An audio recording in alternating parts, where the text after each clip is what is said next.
It's time for Recipe of the Day.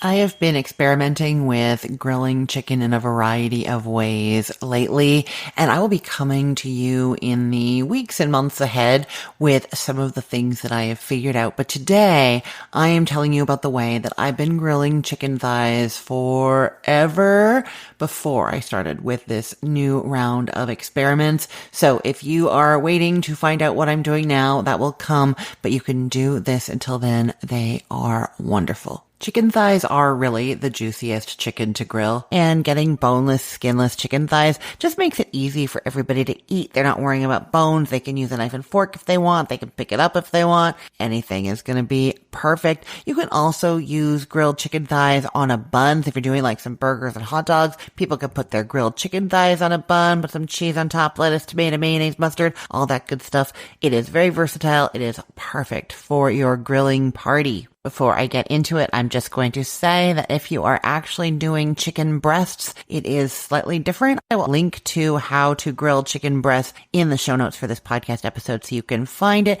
Or as always, head to cookthestory.com and search for grilled chicken breasts there. You will find it. So first, you're going to get those chicken thighs out of the packaging and pat them dry with paper towels. I don't usually worry about this patting dry with paper towel thing all that much, but when it comes to grilling, we want to make sure they're not going to stick to the grill, and extra moisture can contribute to that sticking problem.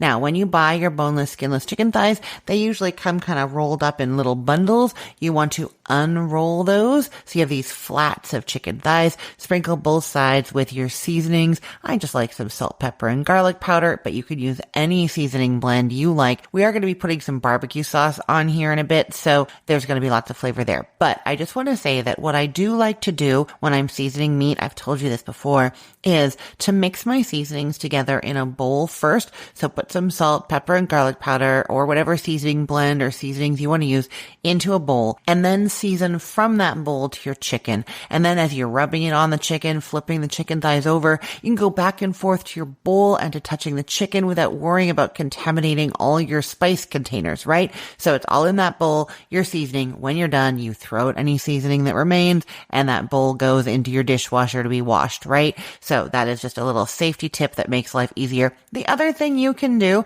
if you don't want to mix them into a bowl, is you can use tongs to flip your chicken over. So then you're sprinkling them all over with salt, flip them over with the tongs, sprinkle them all over with pepper, flip them over with the tongs. Of course, the other thing you can do is wash your hands in between at each step. That is always an option as well. We're going to be grilling these over high heat. So you want to get your grill ready for direct cooking over high heat. That means that if your hands are like 5 inches from the grill grates, that's like the height of a soda can, you only want to keep your hands there for about 2 seconds before you need to pull them away.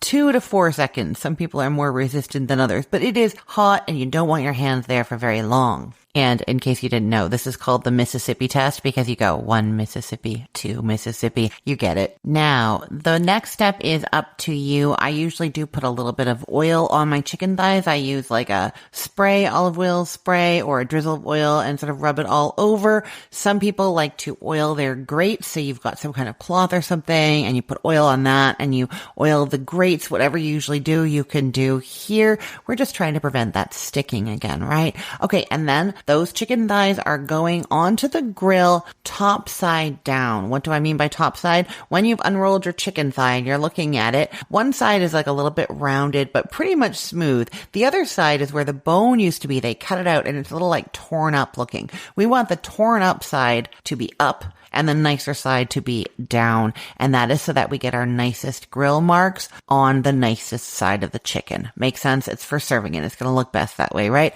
Okay, so you're putting your chicken thighs onto the grill top side down, and then they're cooking for 6 to 7 minutes. They should be nice and brown. Then you want to flip them over. If they don't release right away, you can leave them for another moment. It could mean that they're not done, but if they're still stuck there, that is just a thing that happens sometimes when we're grilling, right? right? You can use a metal spatula or a carving fork to get under there and help them release, then flip them over. It's another 6 to 7 minutes.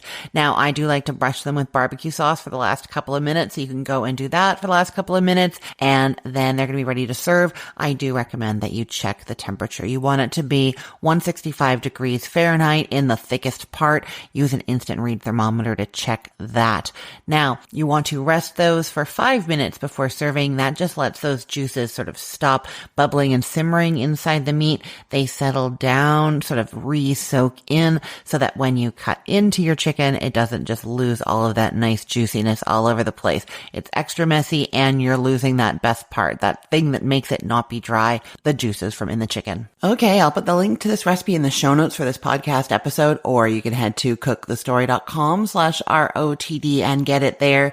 Everything there is arranged by date, so it's helpful to know that today is April 27th of 2025. And if you make this recipe and love it, or if you have made and loved any of the recipes from either of my sites, cookthestory.com or thecookful.com, make sure you go and leave a comment letting me know and do the 5-star rating. The comment is super important because it tells me and others what you did, what you changed, what you loved. But then the 5-star rating actually helps me grow my business. People see those stars when they're searching for recipes on like Google or other places, and then they're more likely to click over and find me. So I really appreciate it when you do those comments with those 5-star ratings.